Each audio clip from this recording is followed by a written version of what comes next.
Hey, what's going on, everyone? Yeah, so I kind of missed the Dreamcast 14th anniversary for October, which is when it released in the EU or the UK, which is where everyone knows that I'm from by now. If you're a regular on my channel, but I thought, you know what? Let's just talk to Dreamcast, and I'm not going to make this too long because all I'm going to do is basically just go through a magazine and see what memories it brings up.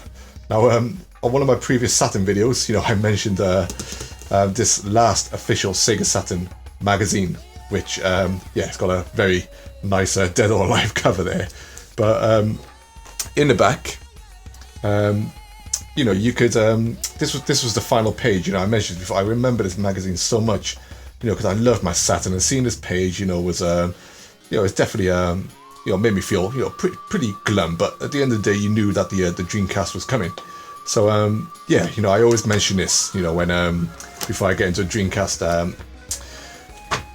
talk or whatever. But I still got a few of my old Dreamcast magazines. I think I got some all upstairs, but there's no point to be dragging them all down. But I put some games out, as you can see. These are still some of my original games. I've done another Dreamcast video when I showed more of my Dreamcast games. But I tell you what, because this was just on top, not being picky, and it's got awesome front cover there for Soul Calibur. Let's just flick through this and talk to Dreamcast, because as many of you may know, I actually worked when the Sega Dreamcast launched. I was working in Electronics Boutique, which was a video game store, quite a big one back then. Back in '98 I started. Dreamcast launched in '99, as we know. I was in college. I was doing art and design and IT, and the day the Dreamcast was launching, I purposefully took the day off college just to actually work in the store on a Dreamcast launch, and it was something I'll never forget because it was pretty awesome. But I can go through my old Dreamcast memories and stuff. But I just thought, let's have a little fun. Just go through an old magazine, and see what we dig up. Front cover. Oh, there we go. Perfect. Power Stone. Power Stone is one of the best fighting games ever made, in my opinion, and one of the best games on the Sega Dreamcast. This game, two-player wise, I played loads with one of my good friends. He was always better on me than this game, even though I didn't like to admit it. I still put up a challenge though, but it was an arena-based game. It was just awesome. Graphically for the time, it was absolutely sensational. And if anyone's played Power Stone, they just know how fun this game was. It was almost like a Smash Brothers type of game in terms of arena-based and stuff, or maybe a bit like ARMS. I always mentioned ARMS. As my replacement was Power Stone, but unfortunately never turned in my replacement. But that's not true, not ARMS. But these were the Dreamcast UK magazines. DC UK there. You got the official Dreamcast magazine there. I bought quite a few of these because internet was still quiet back then. As you know, with all these magazines, you always got the usual bump. All the letters and and the mails and stuff like that you usually read in those old magazines. But here we go. Soul Calibur. Soul Calibur is, I still say to this day, is still my favorite 3D arena-based beat 'em up. I still think it looks absolutely phenomenal. Here's the game there, if you can see it. Soul Calibur. And it's still one of my most played fighting games ever. I love the sequel. The sequel is technically a better game, but I played this game so much that it's just remained my favorite. And when I first saw this being displayed in Electronics Boutique on the TV, it just absolutely blew my mind. And it's just a fantastic game. And then obviously seeing these screenshots and actually seeing it in motion at the time, it was back then, like I said, it's hard to describe how much of a leap the Dreamcast was from anything else you were playing at that time on home consoles. The N64 and the PS1, the Dreamcast graphically made those consoles look just so inferior. It's one of the biggest leaps that we've had, I feel, from any major console releases. Hydro Thunder, still got my copy. I've left it out, it's still upstairs, but Hydro Thunder was an awesome arcade racer. Did anyone play this? Did anyone play Hydro Thunder? Let me know, because I love this racing game. Crazy levels. I miss arcade racers like this. Just absolutely wild levels. Just a fun concept in terms of a racing boat. Everything's so serious these days. But Hydro Thunder was just pure arcade. Loads of replayability, loads of secrets on the tracks, fast and just great. There's one that boat there when you're driving. That boat you could see with the people in it. You used to ram down, their screams used to used to crack me up. It was quite funny. But yeah, Hydro Thunder was an awesome game, and they only gave it 7 out of 10 for Hydro Thunder. I reckon that's a good 8. Good 8 out of 10. Sega Bass Fishing. I don't have the official fishing rod for the Dreamcast. I always wanted it. One of my friends I worked with in another game shop, he had one. Refused to get rid of it. I would buy one to this day if I found an official Sega Dreamcast fishing rod from the UK. They really had to get hold of. The Sega Bass Fishing, which was great fun. And this was the Dreamcast bringing arcade home, and it done it so well. The Formula 1 games look fantastic on it. I was never a huge Formula 1 fan, so I never picked this game up. But Formula 1 games back then on the Dreamcast, on the N64 and the PS1, people loved them. Absolutely loved them. And when I was working in electronics boutique, sale wise, people would buy these just all the time. Each time a new game released, people would buy a Formula 1 game. Buggy Heat, yep, I didn't bother with that one, whatsoever. Fighting Force 2, you might know the history for this. If you don't, look it up. Core Design, old Tomb Raider guys. They're still around now, and they're doing are they still? Wait, of course they aren't? Yeah, they must be. My brain, can't remember. Suzuki, All-Star, yep, didn't play that. But I loved motorbike games. I was a huge Road Jazz fan.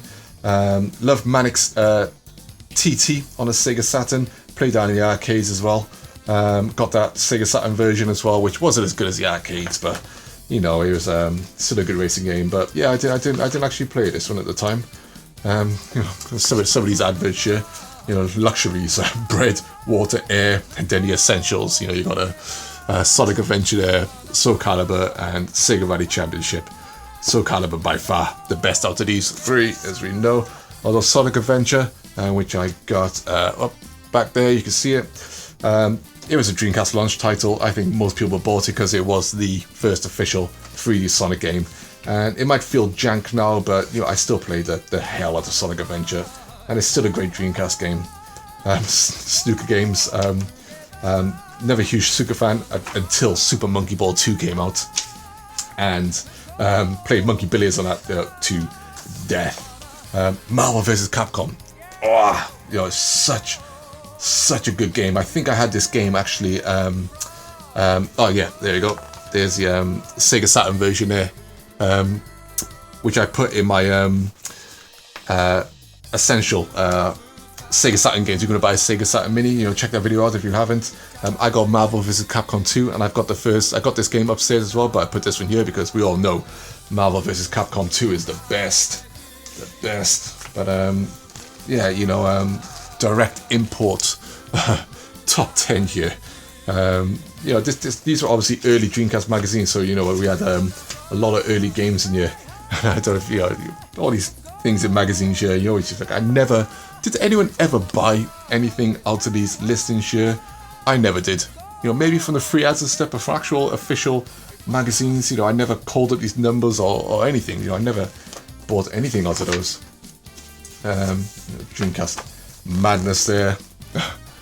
You have to remember we were coming off the Sega Saturn, so there's always a lot of Japanese stuff really being pushed, because that was the end of the Sega Saturn. It was mostly Japanese games being released.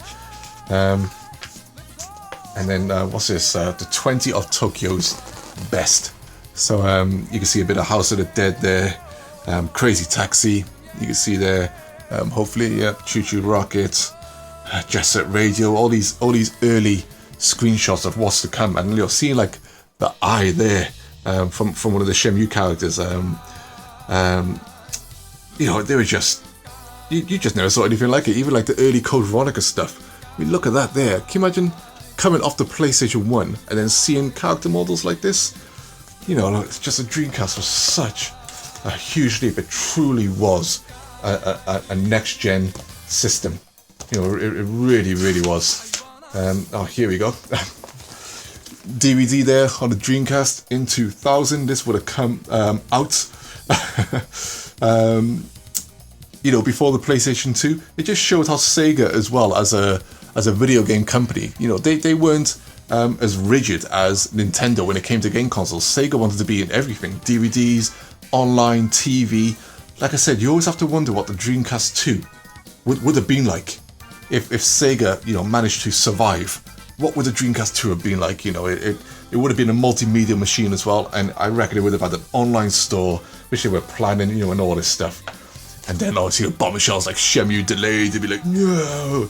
But I suppose the Dreamcast was only on the market for 2 years. So we've had PlayStation games and Nintendo games and all that stuff delayed for far longer. I had the Neo Geo Pocket, great stick on this, really clicky, awesome. These are quite rare now. I wish I never traded it in, but there we go. Traded in a lot of stuff back then. Galleon. This was from Toby Gad. He was the original creator of Lara Croft. You can see his name by here, probably the rights is too small for you to see. But Galleon, I was really interested in. It finally came on the original Xbox, didn't live up to the hype. But it had a lot of troubles with with its launch and the build up to it and all the development and stuff. But got other games here, Hidden and Dangerous. This was another thing about the Dreamcast. So many PC games were coming to the Dreamcast. The N64 had loads of PC games, but the Dreamcast really allowed it to be, pushed that bit more. Silver was a great RPG. I've got that as well. Really good game. There you go. Just character bios of Soul Calibur, stuff like that, as if they were trump cards. Not Donald Trump, but top trump cards, if you remember those. I used to have loads of those. They were great. But yeah, you obviously got the usual bump in here. Flying through some old Saturn games here. They always still had Saturn retrospectives in here. It's such a good machine. Fighting Force 2. We got Worldwide Soccer. I played all the Worldwide Soccer games on the Sega Saturn. I did buy this one on the Dreamcast. Not here again. Virtual Striker, another great arcade game. Furballs is actually Fur Fighters. Have I got it around here? There you go. You can see it by the final name turned into Fur Fighters. But this was a third-person shooter with animals. Really good fun. Another really fun Dreamcast game. I liked. The Vigilantes were really popular. South Park Rally, forget that. NBA Showtime, NBA 2000. All the NBA games, or most of them, were really popular. I actually played quite a few NBA games on the Dreamcast. I'm not a massive NBA fan. Mr. T, if check out his channel, he was a massive NBA fan. And he always mentioned the Dreamcast NBA games. Metropolis Street Racer, MSR, got that there as well. This game just looked phenomenal. Really recreated London and other cities and stuff. Stunning racing game for the Dreamcast. Later went on to be Project Gotham on the original Xbox. And then, you got like reviews and stuff like that. Sonic Adventure reviews. This is where you saw all the screenshots. And guides and stuff. Once again, the internet was out, and you could go online with the Dreamcast, which was good fun, but you still really heavily relied on magazines because the internet was so slow. I used to love the final boss fights against Emerald Chaos in Sonic Adventure. You turned to Super Sonic, it was great fun. But yeah, like I said, I only wanted a quick flick through this and just reminisce really on a few things. Shadow Man. I loved Shadow Man. Shame the sequel wasn't that great, but yeah, the Dreamcast, I've done, a number of videos on a Sega Dreamcast, before, and, I could talk about this console all day, every day, how much I loved it, how much I still love it, and how much it still means to me. It was a great system, way ahead of its time, but yeah, like I said, I didn't want to make this too long. Just a quick, waffle about the Dreamcast again. Happy 20 years. You died too soon, but what you did do, it was absolutely awesome. Skies of Arcadia, Grandia 2, Code Veronica, Sonic Adventure, Third Strike, Daytona, Jet Set Radio, Res, Space Channel 5, Shenmue, Fantasy Star Online, pretty much my first MMO, because I did consider it an MMO, and I got so many memories of this game, it deserves its own videos. Many of these games deserve their own videos. But yeah, Sega Dreamcast, let me know, if you played it, if you didn't play it. And yeah, let's just chat to Dreamcast. Anything you want to say, let me know. I'll reply to everyone. Thanks for listening. Take care all. Peace. Peace. Peace.